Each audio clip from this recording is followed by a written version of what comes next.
Jadikan anak soleh dan soleha. Gimana caranya anak kita soleh dan soleha? Jangan kasih makan barang haram. Kemarin kita ini saya yakin kita tidak terima uang sogo. Tapi kadangkala kita biarkan tetangga kita terima serangan fajar. Bayangkan hancurnya moral bangsa kita, Pak. Saya selesai Pak Jenderal, selesai pemilu kan saya masih pergi ceramah. Keliling-keliling. Itu bayangkan kalau serangan fajar dia ganti namanya Pak menjadi apa? Sedekah subuh. Astagfirullah. Sogok dia ganti namanya sedekah subuh. Jadi bukan elit aja yang rusak sekarang Pak. Bukan cuma elit kita yang hancur moralnya. Rakyat kita juga hancur.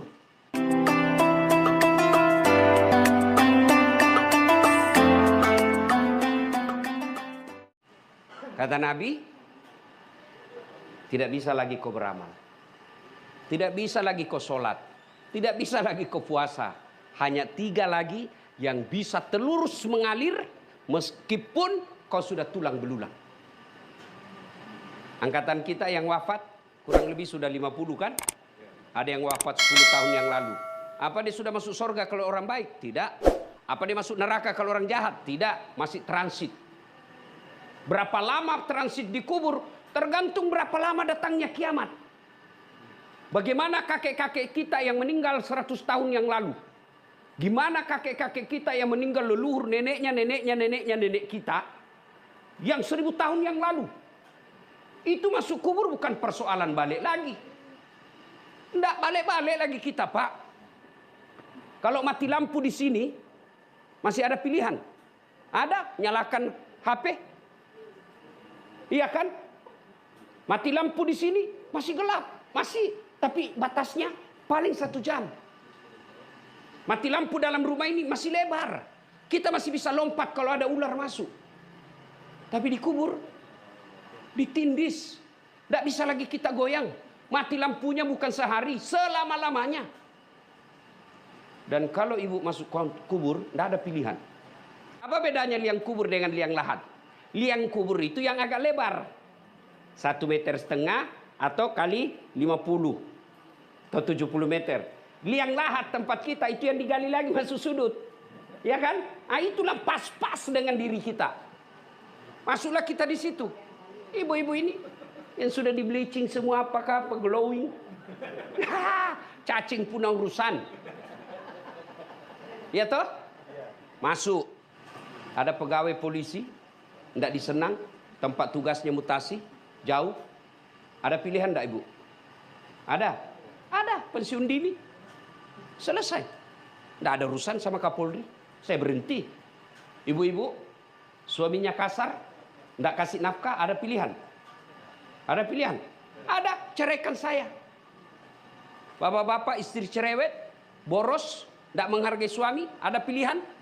Ada, malah 2 pilihan bapak. 1 ceraikan, 2 tambah lagi. Iya toh? Pergi merantau ke Sulawesi, tidak nyaman Sulawesi, ada pilihan? Ada, balik lagi ke Jakarta, ke Bogor. Tapi masuk kubur, ada pilihan? Tidak enak, keluar dulu deh. Ibu keluar, viral satu dunia. Nah, pada saat itu kata Nabi, 3 saja yang bisa menolongmu. 1, Ibu Ratna. 1, anak yang soleh dan soleha. Anak hafal Quran. Anak hafal Quran Pak tidak mesti dari kandungannya Ibu Ratna. Enggak. Kan sudah besar. Sudah jadi polisi. Sudah dewasa. Enggak mungkin lagi bisa hafal Quran. Lalu bagaimana caranya supaya dapat pahala hafal Quran? Ini anak kita ini. Pak Puji sama hukumnya di hadapan Allah. Bapak punya anak penghafal Quran. Tidak mesti dari rahim. Kalau harus dari rahim, gimana perempuan yang enggak menikah? Gimana bapak-bapak yang tidak punya keturunan? Berarti tidak punya harapan punya anak yang soleh. Punya anak yang soleh, soleha, itulah yang bisa menyelamatkan ibu ketika dikubur. Ibu-ibu, ketika masuk kubur ibu. Ibu, siapa yang doakan ibu? Siapa? Suami. Kawin lagi bu. Jangan, bapak-bapak ini. Kalau bapak meninggal, saya pendoakan. Teman, coba aja lihat di grup WhatsApp. Kalau orang meninggal, dia tidak kirim doa. Dia cuma kirim stiker. Iya toh? Siapa yang doakan? Anak.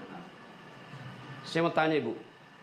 Ibu, bisa enggak jadi anggota DPR anaknya enggak pernah nyalek? Bisa enggak? Enggak bisa. Bapak-bapak bisa enggak jadi Kapolres anaknya tidak pernah daftar ke sekolah polisi? Enggak mungkin. Bisa enggak anak ibu jadi dokter enggak pernah kuliah fakultas kedokteran? Enggak mungkin. Tapi bisa enggak anak ibu soleh dan soleha meskipun enggak sekolah? Bisa. Bisa enggak anak bapak ibu soleh dan soleha meskipun dia tidak akpol? Bisa. Berarti mendirikan anak, menjadikan anak soleh dan soleha jauh lebih mudah daripada jadikan akpol.